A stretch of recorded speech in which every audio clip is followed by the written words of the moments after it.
Hello Tracy and Sharon, I must congratulate you on the wonderful painting in such a short time. But I know it's a lot of hard work and time required to finish this. And it takes like 2 hours for you guys to finish, right?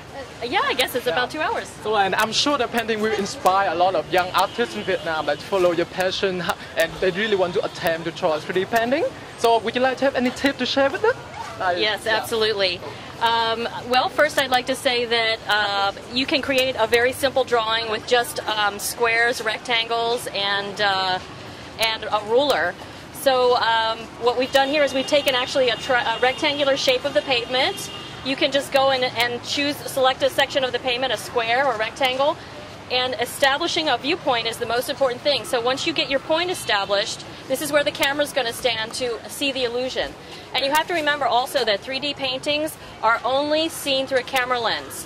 You can't see them very well with the naked eye, so it's always designed to be viewed through the camera lens from one point in space, okay?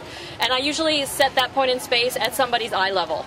So once you establish that, which is right here, all of the lines that I extend to the corners and to the various points of this drawing are diagonals that come back to this point. This is what makes the drawing look like it's dropping down into space.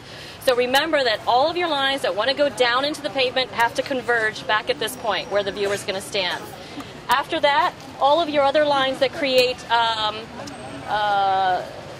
depth on the vertical line, on the diagonal lines, are going to be parallel to your picture plane. So you can see over here, I'm going to walk around and show you. These lines that make it look like they're stepping down are actually parallel to this picture plane right here.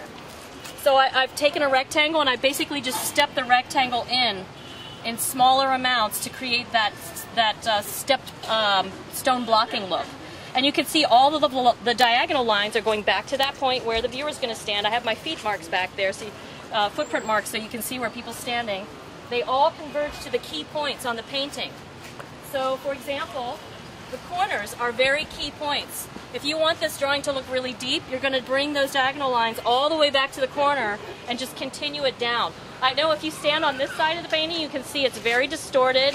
It looks very elongated, but when you stand on that side, everything comes into perspective just right.